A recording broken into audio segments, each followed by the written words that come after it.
My name is Alexis Campbell, and until very recently, I never thought I'd find myself in the center of a vicious neighborhood conflict. I spend most of my days overseeing the national integrity of the postal system. In fact, I'm the chief inspector for the United States Postal Inspection Service, the agency tasked with safeguarding mail, investigating fraud, and protecting postal employees and infrastructure. Despite my serious job, I've always craved a peaceful, neighborly existence when I come home each evening.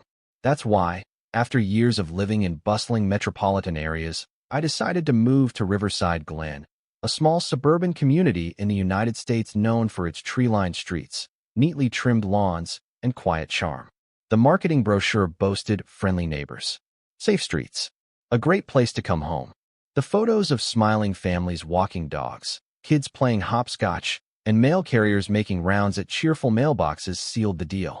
I pictured myself strolling among the sycamores, chatting with neighbors while collecting my daily mail. Of course, I never advertised my high-profile position as the head of the Postal Inspection Service. I prefer to keep that side of my life private. For many, the postal system is mundane, and they might only see a bunch of uniforms and the iconic blue mailboxes. But for me, it's a sacred institution. When I'm off duty, I just want to be Alexis, the friendly neighbor with a knack for baking pies and offering a smile at the local block party. Little did I know that in Riverside Glen, I'd soon be forced to reveal my title in the face of an astonishing violation. Someone, an HOA official, was about to tamper with the very mailboxes that make suburban life so stable.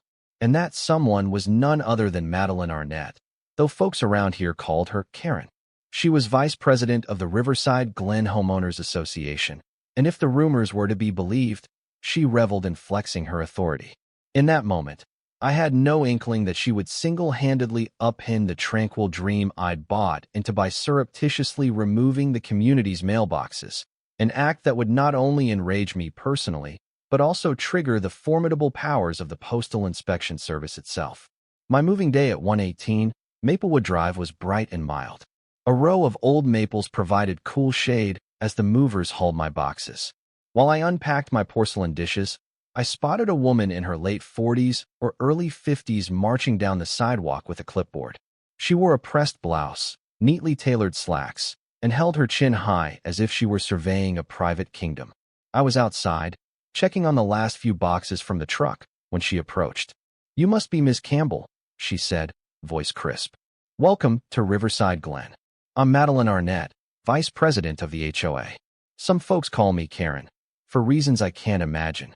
She gave a tight smile that didn't quite reach her eyes. "Thank you for the welcome," I replied politely. "I'm Alexis. I'm excited to be here." She glanced at the scattered boxes. "I see you've got a fair bit to unpack. While you're settling in, please ensure you follow our guidelines." She handed me a folder. It details landscaping rules, mailbox guidelines, and other community standards. "If you have any questions, I'm your point of contact." I nodded. "That's helpful. Appreciate it." She pivoted, scanning the street. "Just so you know, our mailboxes must be of a uniform design. The previous owner should have left the standard black one at the curb. If you want any modifications, they must be approved by the HOA. We take uniformity quite seriously here." Her eyes roved over my yard, as if searching for a violation. Then, satisfied, she moved on without so much as a goodbye. I felt a slight chill.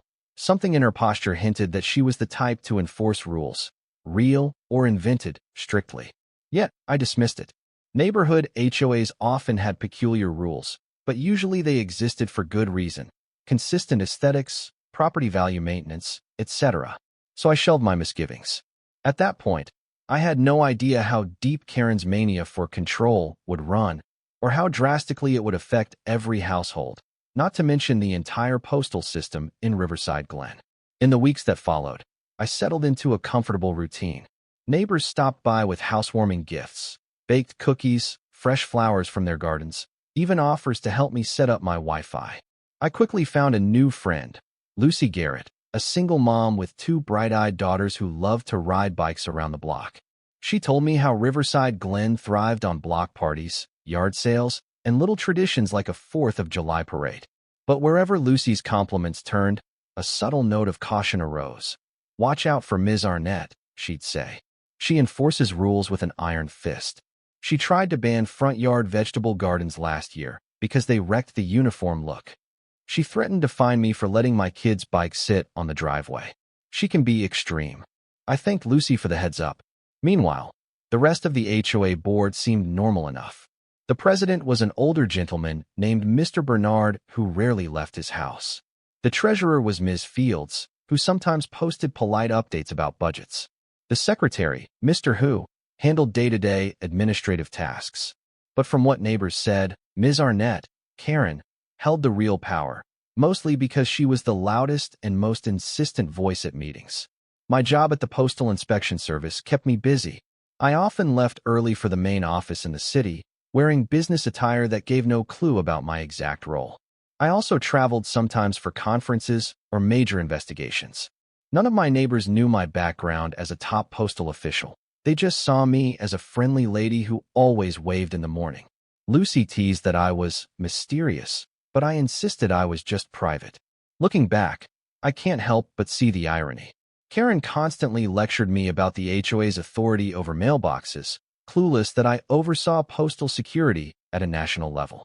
If she'd had any inkling of my position, perhaps she would have thought twice about tampering with anything mail-related. But she didn't, and soon enough, that ignorance would cost her dearly. One cool October afternoon, as I was walking home from my daily jog around the block, I noticed Karen standing in front of a neighbor's mailbox, scribbling furiously on her clipboard. The neighbor, Ms. Turner, looked flustered, arms crossed defensively. I caught snippets of conversation. Karen scolding Ms. Turner about improper mailbox height. Ms. Turner protesting that she'd had the same mailbox for years. Karen threatening to issue a formal notice of violation. When Karen saw me approach, she paused, offering a tight-lipped grin. "Good afternoon, Ms. Campbell. Just ensuring compliance with our mailbox guidelines." Ms. Turner's mailbox stands 2 inches taller than the approved standard. Ms. Turner looked exasperated. 2 inches? You must be joking. Karen shook her head. The guidelines specify 42 inches from ground to the bottom. The mailbox measures 44. That's out of compliance. I could hardly believe my ears. Is that such a big deal? I asked gently. Surely 2 inches can't matter that much. Karen's eyes flashed. Uniformity is crucial. If we let one mailbox deviate, soon everyone's mailbox will be different. Then property values will drop, and chaos will ensue. It was an extreme stance, to say the least. Ms. Turner sighed, clearly unwilling to keep arguing. I'll see what I can do. Karen marched off, satisfied. I shot Ms. Turner a sympathetic look. She whispered, "She's taken it upon herself to measure every mailbox in the neighborhood. She threatens fines if they're off by even an inch." I was stunned. And for me, it wasn't just about petty rules. The mailbox is part of the official postal system, where federal law outlines certain guidelines for height and location, but I'd rarely seen any HOA going beyond standard USPS recommendations. Karen's obsession felt like the first clue that she was crossing lines, taking on authority she didn't actually have. Little did I suspect her ultimate plan. If she couldn't enforce uniform heights, she might try a more drastic approach, removing mailboxes entirely. Days passed, and the mailbox drama escalated. More neighbors complained about Karen fining them for minor offenses. One family got a warning letter for having a decorative wrap on their mailbox that was too bright. Another was told to repaint because their black mailbox had faded to charcoal gray. Everyone was exasperated. I tried to keep a level head. Official USPS guidelines do allow for certain ranges in mailbox height and placement. HOAs often have the right to require uniform styles. But typically, if there's any question about compliance with federal standards, the local postmaster can weigh in. Because of my job, I knew that if this continued, the USPS would likely get involved at some point. In my mind, I told myself I'll step in if it truly crosses a line of legality.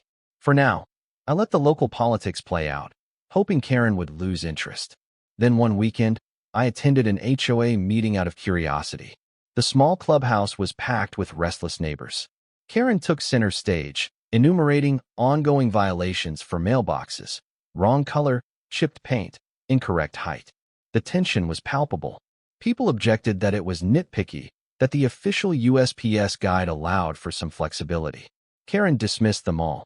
At the end of the meeting, She announced that the HOA might consider drastic measures to regain compliance. When someone demanded an explanation, she gave a cryptic smile and said, "All will be revealed once we finalize the plan. Trust the board. We must preserve property values." A shiver ran up my spine. Something about her tone was ominous. Lucy, sitting beside me, whispered, "I don't like the sound of that. She's cooking up something big." I nodded. "I need to keep an eye on this." My protective instincts as a postal inspector flared. While I usually had bigger fish to fry, like mail fraud or identity theft, there was a creeping suspicion that Karen's drastic measures might cross into federal territory. I had no clue how soon that line would be crossed, or how brazenly. It happened on a cold November night, just after midnight. Families slept in their cozy homes, unaware that the biggest shock to their daily routine was about to unfold. Under the cover of darkness, a small team of workers wearing unmarked overalls drove through Riverside Glen in a white pickup truck. They went from street to street, unscrewing and uprooting mailboxes from the curb. Mailboxes that had stood for years, serving as the lifeline of letters, bills, and packages. By morning, nearly half the neighborhood's mailboxes were gone. I first realized it when I stepped outside at 6 a.m. to pick up the daily newspaper. My eyes landed on my own mailbox post and discovered nothing. The entire fixture had vanished, leaving a patch of disturbed dirt. Heart pounding, I quickly walked up and down the street. All around me, stumps and holes replaced what were once neatly lined mailboxes. Confusion and panic spread. Neighbors emerged from their homes, jaws dropping at the sight. Lucy jogged over, her face ashen. "What happened to our mailboxes? Did thieves do this?" At first, that was the logical guess, some bizarre theft spree. Then, a hush fell as we spotted Karen's silver sedan rolling slowly through the neighborhood. She had the audacity to wave at us with a smug expression. That's when suspicion ignited. Was she behind this? Soon enough, a typed notice appeared on the HOA's community board. "Attention residents. Due to rampant noncompliance with mailbox regulations, the HOA has removed outdated or unauthorized units overnight. We will replace them with uniform, HOA-approved mailboxes at an additional cost to each homeowner. Full details forthcoming." Signed, Madeline Arnett, VP. Outrage exploded. People demanded to know who authorized such an extreme measure. Some rummaged for their old mailbox receipts. Others threatened to call attorneys. I felt a visceral anger building inside me. This wasn't just a private property matter anymore. Tampering with mailboxes is a federal offense. By forcibly removing them, Karen and her accomplices risked serious legal consequences. And she was about to find out exactly how serious when the chief of the Postal Inspection Service got involved, namely me. That day, Riverside Glen resembled a scene from a bizarre movie. Homeowners wandering around, mail in hand, asking each other how to send letters or where packages would go. Some residents tried to improvise by placing temporary boxes or plastic bins near the curb, hoping the mail carrier might figure it out. Others called the local post office, only to be told the USPS was equally baffled by the disappearance of official mailboxes. I witnessed a mail carrier arrive in the early afternoon. Her face twisted with confusion as she discovered nearly half of the usual curbside boxes gone. She hopped out of her truck and asked me, "Do you know what's going on?" "I can't deliver anything." I sighed. "I suspect the HOA forcibly removed them. I'll be contacting the USPS main office. This is bigger than a normal complaint." She shook her head. "I've never seen anything like this. We have no idea where to put mail. It's a mess." Behind the scenes, text messages and phone calls lit up my phone. Lucy updated me. Karen claims it's all legal, that the HOA owns the mailboxes. She's even told some folks they must pay the HOA $200 to install a new, compliant box, or they won't get mail service. That was the final straw. Not only was Karen tampering with official mail receptacles, she was essentially extorting homeowners. This screamed federal offense.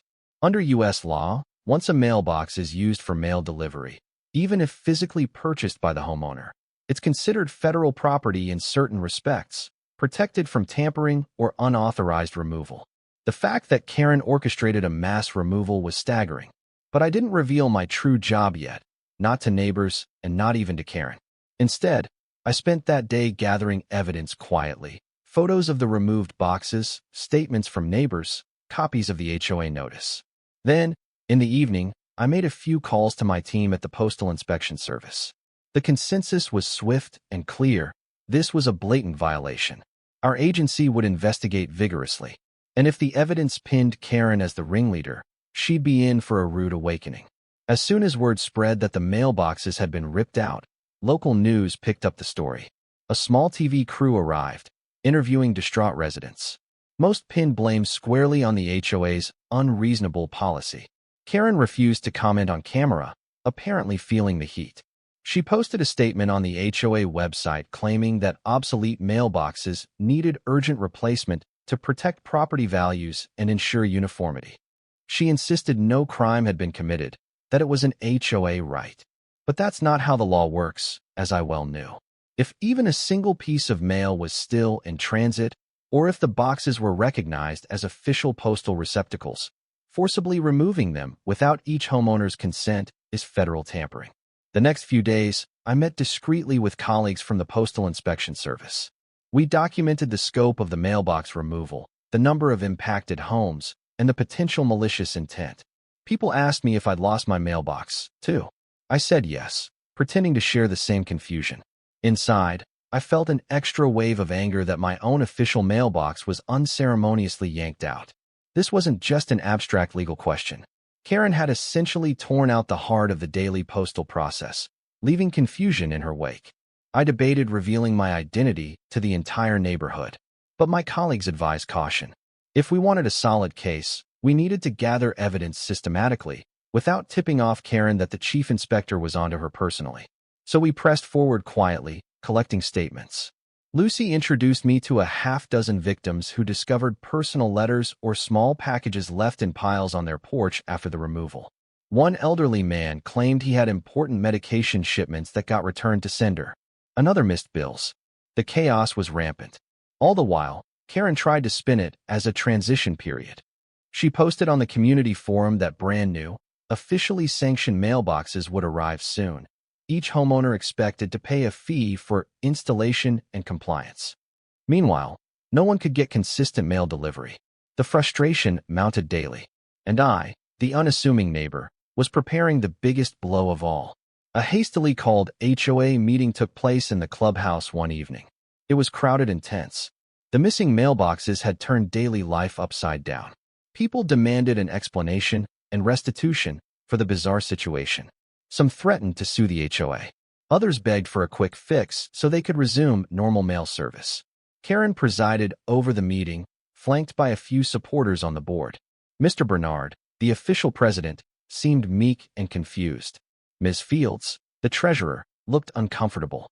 Mr. Hu, the secretary, fiddled with notes, avoiding eye contact. Karen, however, maintained a smug aura. She clicked a slideshow that displayed images of approved mailbox designs. In a gratingly calm tone, she explained that each homeowner needed to purchase an HOA-approved box for $200, plus a $50 monthly maintenance fee to ensure compliance. Gasps of outrage filled the room. More than a few neighbors shouted, "This is robbery," or "You can't do that." Karen raised a hand for silence. We have the authority under Section 14.3 of the HOA covenants to remove unsightly or non-compliant structures. Mailboxes are part of the aesthetic of the neighborhood. This is for the greater good. If you have concerns, file them in writing to the board. I stood up. Ms. Arnett, many of us rely on timely mail for bills, medications, and vital correspondence. By removing mailboxes, you've disrupted essential services. This goes beyond aesthetics. She eyed me coldly. You have a point, Ms. Campbell, but we must prioritize property values. Besides, the new mailboxes will be installed within the month. Anyone who doesn't pay the fee will forfeit their right to have a mailbox on communal property. A neighbor shouted, "It's our property, not just the HOA's." Another demanded, "Who gave you the right to uproot them without notice?" Karen banged a gavel. Meeting adjourned. The board's decision stands. She clicked off the projector and strode out, ignoring the uproar behind her. My blood boiled. She was doubling down, refusing to budge. If only she knew how much trouble she was courting. After that display, I hastened my official investigation. My team confirmed that multiple residents had mail in the boxes at the time of removal, enough to charge Karen with mail obstruction or destruction of postal property, which is a serious crime. I just needed the final proof linking her and her workers to the act. Spoiler: that proof would come swiftly, courtesy of a few eyewitness accounts and Karen's own sloppy trail. While neighbors raged, I worked behind the scenes with my colleagues. A key piece of evidence emerged from a local handyman, Mr. Soto, who confessed to me in private that he'd been hired by Karen to remove certain structures in the middle of the night for a flat fee. He had no idea it involved mailboxes. She paid him and a crew, provided a list of addresses, and told them it was official HOA business. Mr. Soto looked genuinely worried as he recounted the story. I asked Ms. Arnett if these were legit. She insisted the boxes were being replaced with better ones. She said it was an emergency job. Now I realize it was probably illegal. I never would have done it had I known. We recorded Mr. Soto's statement and matched it with the timeline of mailbox removals. Lucy also found a neighbor's doorbell camera footage from that same night. It showed the white truck pulling up, men unbolting the mailbox, tossing it into the truck bed. In the corner of the frame was Karen's silver sedan, headlights off, parked on the opposite side of the street, clearly overseeing the operation. Bingo! We had her. The footage alone established her direct involvement in a possible federal crime. Combined with Mr. Soto's testimony, it formed a rock-solid case. My Postal Inspection Service colleagues were preparing warrants and coordinating with local law enforcement. In parallel, they asked me if I wanted to be the one to confront her. Usually, I stay out of direct arrests in my own neighborhood to avoid conflict of interest. But this time, I felt a personal stake in setting things right. The stage was set for a dramatic takedown. HOA Karen versus the chief postal inspector. She had no idea who I truly was, but she was about to find out in spectacular fashion. Before the operation, I spent one last weekend quietly among neighbors, listening to their stories. Many had found temporary solutions for mail. Some used P.O. boxes at the post office, others borrowed a friend's address. Everyone was fed up, especially after Karen's brazen demands for $200 to buy her approved mailbox plus monthly fees. Rumors circulated that Karen was forging more legal documents to bully holdouts into paying. One neighbor even claimed she'd threatened foreclosure for noncompliance, though that sounded extreme. Regardless, fear and frustration gripped the community. They pinned their hopes on a rumored lawsuit or intervention by the real authorities. Little did they know that the highest postal authority was living among them, about to strike. On Sunday night, I sat on my back porch, sipping tea under the stars. My phone buzzed with a text from a colleague. Warrants ready. We'll mobilize tomorrow, 10 a.m. local PD in the loop. Are you set? I typed back, all set. An odd mixture of excitement and sadness churned within me. I'd never wanted to blow my cover in my own neighborhood. I just wanted a peaceful home. But Karen's actions forced my hand. She wasn't just messing with aesthetics, she was messing with people's essential mail. In my world, that's akin to trampling on a fundamental public trust. If she'd simply followed normal protocols, or at least not stolen the mailboxes outright, none of this would be happening. Now, the hammer was about to fall. Monday morning, a sudden message hit the neighborhood forum. Emergency HOA meeting at 10:30 a.m. The short notice raised eyebrows.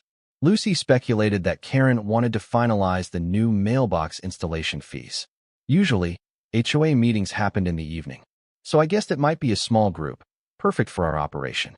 At 10 a.m., I got into my unmarked government sedan and drove to the clubhouse, wearing a crisp suit that might have seemed out of place for a local meeting. In my trunk lay the official gear, a badge, handcuffs, and a stack of federal documents. My colleagues arrived in separate vehicles, coordinating via radio. The local police also had a presence nearby, discreetly waiting for my signal. I stepped into the clubhouse. Sure enough, Karen was there, along with the treasurer, Ms. Fields, and a handful of homeowners who could make it mid-morning. Karen seemed smug, as if she'd convened them to deliver final orders. She gave me a faintly curious glance, noticing my formal attire. She had no idea I was about to lead a law enforcement action. At 10:30 a.m. sharp, she called the meeting to order. Thank you for attending. I'll keep this brief. The board has decided to proceed with mandatory purchase of the new mailboxes. Each homeowner has until the end of the week to pay or face fines and potential legal action from the HOA. She droned on about maintaining the highest standards, ignoring the shocked faces around her. Midway through her speech, I quietly nodded to the door. In walked two of my Postal Inspection Service colleagues, both in suits, badges visible on their belts. A hush fell. Karen halted, mouth open. Miss Fields blinked in confusion. I cleared my throat. Pardon the interruption. My name is Alexis Campbell, Chief Postal Inspector for the United States Postal Inspection Service. I held up my badge. Ms. Arnett. Karen, I have reason to believe you violated federal law by orchestrating the removal and destruction of official mailboxes. A collective gasp echoed through the clubhouse. Karen's eyes bulged with disbelief. What? That can't be possible. It's very possible, I said, voice firm. We have video evidence, witness statements, and your own HOA notice confirming you removed mailboxes containing mail. That is a direct violation of Title 18, United States Code, among others. She sputtered. But the HOA, it's my right to ensure compliance. The board. I shook my head. You can't forcibly remove a mailbox used for U.S. mail without either the owner's consent or adherence to USPS guidelines. Doing so constitutes tampering with the mail. You also demanded ransom fees for new boxes. This is beyond the purview of any HOA. At that moment, two local officers stepped in. My colleague read from a prepared statement. Madeline Arnett, you are hereby detained for questioning in the matter of mailbox destruction and mail obstruction. Karen's face turned pale. She tried to argue, but the officers guided her to the side, reminding her she had the right to remain silent. The stunned homeowners parted like the Red Sea as Karen was escorted out. Ms. Fields looked ready to faint, and the small group of residents erupted in whispers. I took a steady breath, letting the moment sink in. Lucy, who'd come in late, stood near the door with her hands over her mouth, eyes wide. I offered a small, reassuring nod. It's over, I thought. The nerve-wracking secrecy of my position was out, but the neighborhood's mail crisis would finally be resolved. Within hours, the news spread across Riverside Glen. The HOA's vice president, Karen, had been arrested for federal mailbox tampering. A swirl of media coverage descended on the normally quiet suburb, filming the removed mailboxes, the outraged neighbors, and the bizarre scene of uniformed inspectors carting away evidence. On the local news, anchors marveled at the idea that an entire neighborhood's mail receptacles had been illegally confiscated. For my part, I spent most of that day at the local police station, coordinating the interview with Karen. She was in a state of shock, initially defiant, claiming she had every right to remove non-compliant mailboxes. When confronted with the federal statutes, she grew pale, stammering about not knowing it was illegal. The investigators spelled out that federal law unequivocally protects mailboxes and mail from unauthorized interference. No matter what an HOA covenant said, that didn't override federal statutes. By the evening, Karen had been formally charged and released on bail. She retreated to her house, presumably in disgrace, though rumors suggested she might attempt to blame the entire board. Meanwhile, Ms. Fields and Mr. Bernard scrambled to contain the chaos. The HOA membership demanded an emergency session to discuss restoring mail service. They were livid that the association's funds might be at risk of legal liability. I fielded many questions from neighbors, who apologized for not knowing my role. Lucy gave me a playful punch on the arm. You sneaky thing. All this time, you were the top postal inspector? I wish we'd known. Maybe Karen would have been less bold. I shrugged. I like to keep my job separate from home life. But I'm glad I was here to help. Privately, I was just relieved the crisis was nearing an end. The next big step was ensuring that new mailboxes would be installed properly, without extortion, and that residents could get on with their lives. But the legal fallout for Karen had only begun. And as for the HOA, big changes loomed. In the following days, the Postal Inspection Service worked with local contractors to return the rightful mailboxes or install replacements for any that were damaged. Many neighbors had their old mailboxes recovered from the storage lot Karen had used, though some were unsalvageable. The USPS even offered to waive certain reinstallation fees, given the extraordinary circumstances. Meanwhile, the HOA was in disarray. Mr. Bernard, the nominal president, publicly apologized for letting Karen run rampant. Ms. Fields promised to hold a membership vote to revise the bylaws, clarifying that the HOA has no authority over federally protected property. We never intended to cross legal lines, she said at a neighborhood forum. Our board was misled by Ms. Arnett's claims of absolute power. As for me, I oversaw final details of the investigation. My staff compiled a case file that included Karen's official documents, statements from Mr. Soto, and the neighbor's doorbell camera footage. Our legal counsel felt confident that Karen would either plead guilty or face a strong prosecution under the mail tampering statutes. Neighbors came by to thank me, some bringing home-cooked meals, others hugging me in relief. The sense of community, which had been overshadowed by Karen's tyranny, felt stronger than ever. Lucy teased that I should become the official liaison between the HOA and the USPS. I joked back that I'd prefer to remain just a friendly neighbor from now on. We all anticipated the upcoming HOA meeting where the membership would decide on Karen's future role. But realistically, with criminal charges pending, it was obvious she wouldn't remain in power. The bigger question was whether the board would unify to prevent any future fiascos. For the moment, at least, it looked like Riverside Glen was on the path to healing. During the chaos, Karen remained holed up at her house, rarely venturing out. News vans occasionally parked outside her curb, hoping for a statement. She mostly refused them, except for one surprising twist. A local reporter snagged an exclusive interview in which Karen tearfully insisted she was just trying to uphold community standards. I had no idea it was a crime, she lamented on camera. I was only enforcing the rules, like any good HOA official. Why am I being punished when it was for the greater good? Her performance elicited mixed reactions. Some neighbors felt a twinge of pity. Maybe she truly believed she was doing right. But most recognized it as damage control, a feeble attempt to dodge responsibility. After all, she'd forcibly removed mailboxes containing personal mail and threatened people with fees. That went far beyond a simple misunderstanding. The local anchor ended the segment with a clear note. Legal experts confirmed that removing or destroying mailboxes without homeowner consent can violate federal law. Ms. Arnett faces possible fines and jail time if convicted. Watching that broadcast, I felt no pity. My job has taught me that ignorance doesn't excuse criminal acts, especially not on the scale of dismantling an entire neighborhood's mail infrastructure. If she'd done minimal research, she would have known better. Instead, her arrogance and thirst for control led her down this path. Riverside Glen's big membership meeting arrived one crisp Saturday afternoon. The usually modest clubhouse was packed to the brim with residents eager to vote on removing Karen from the board.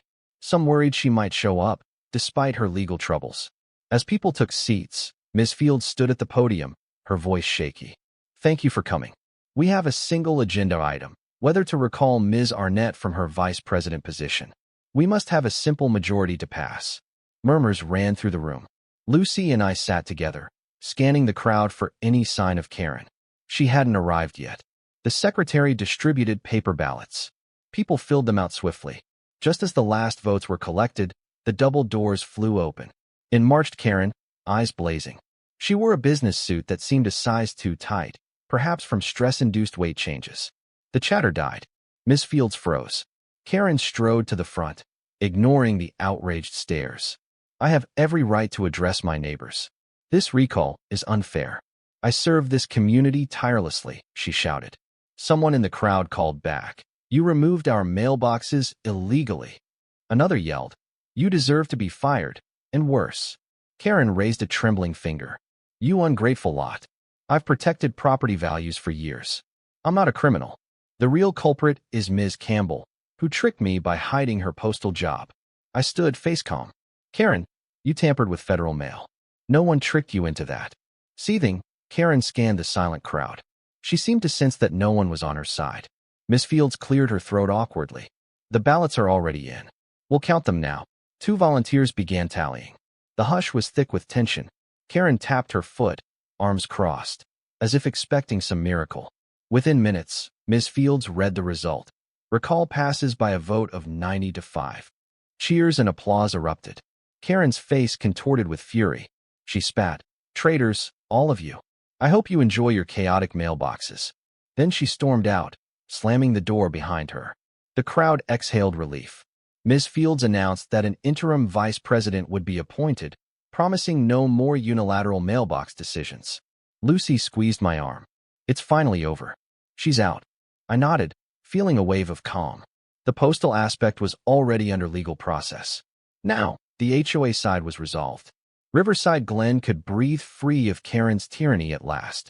A few weeks later, the formal legal proceedings against Karen concluded with a plea deal. Confronted by overwhelming evidence, Mr. Soto's testimony, doorbell camera footage, and the numerous written confessions from neighbors describing lost mail, Karen's attorney advised her to plead guilty to a lesser charge of obstruction of correspondence, a felony offense but not the maximum penalty. She avoided a full trial that could have led to more severe prison time. The judge gave Karen a sentence of probation, hefty fines, and mandatory community service. She also had to pay restitution to cover the cost of reinstallation for all the removed mailboxes. In his remarks, the judge admonished her, "Tampering with mail is a serious offense. Your role in a homeowners association does not grant you the right to violate federal law." Karen left the courthouse looking shell-shocked. Meanwhile, Riverside Glen's residents felt vindicated. Some wanted a harsher penalty, but most were glad to see official recognition that her actions were criminal. The restitution money ensured that no one was stuck with unexpected costs. And with Karen's recall from the board, there was little chance of her reemergence in local politics. For my part, I was relieved. Investigations can be stressful, especially so close to home. At the end of the day, the system worked. Karen faced consequences, and the neighborhood's mail service was restored. People joked that if any future HOA official even mentioned mailboxes, they'd face immediate community resistance. It was a lesson learned. With Karen gone, a sense of unity and normalcy returned. The HOA replaced its old, confusing rules about mailboxes with a straightforward statement: all mailbox guidelines must adhere to official USPS standards. Freed from the tyranny of micromeasurements, neighbors repainted or reinstalled their mailboxes as they saw fit, some opting for the standard black post, others adding subtle personal touches. Mr. Bernard, apologetic for being such a weak president, announced he'd step down at the end of his term. Younger, more community-minded residents threw their hats into the ring to revitalize the board. They promised transparency, collaboration, and no more underhanded tactics. The neighborhood welcomed the change with open arms. Halloween came and went with kids joyfully trick-or-treating at houses that once had no mailboxes. Now, they proudly displayed them again. Lucy's daughters got huge candy hauls, stopping by my place to show off their costumes. I gave them extra treats, feeling a renewed appreciation for suburban normalcy. I, too, found myself more at ease. Instead of worrying about disguised mailbox controversies, I could just greet the mail carrier each morning, pick up my letters, and wave to neighbors from my front porch. The fiasco had introduced me as the top postal official in the country, which earned me some playful nicknames around the block: Mail Police, Postal Boss. But I took it in stride, grateful that everyone now respected the essential service of mail delivery. The best part? I no longer had to hide behind a facade. People understood my job, yet they treated me no differently, just a neighbor who cared about fairness and community. Riverside Glen felt like home again. One chilly December evening, Lucy and I sat on my porch, sipping hot cocoa as snow lightly dusted the lawns. The holiday lights twinkled along rooftops, and all the newly reinstalled mailboxes looked cheerful with red bows or winter-themed decorations. Lucy gave a contented sigh. It's hard to believe how crazy things got. I mean, a few months ago, we were all in turmoil over missing mailboxes. Now everything is calm. I nodded. I guess it took a big blow-up to bring everyone together. Sometimes adversity unites a community. She grinned. You sound like a wise philosopher. Or maybe it's your job. You've seen enough crises to know how these things go. I laughed softly. Perhaps. But I'm just glad Riverside Glen is healing. People are more aware of the HOA's boundaries now, and they appreciate their mail service more than ever.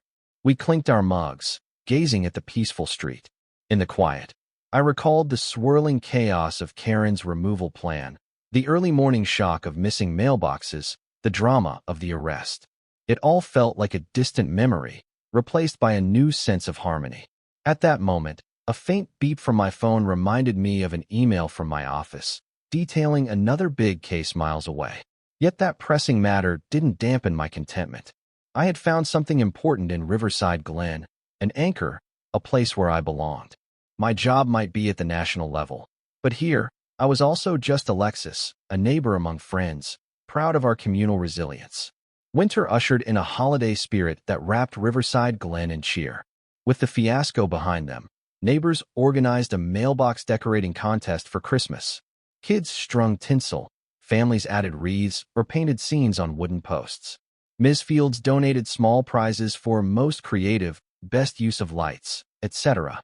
The entire street glowed with color and joy, an ironic nod to the time when mailboxes had become a source of strife.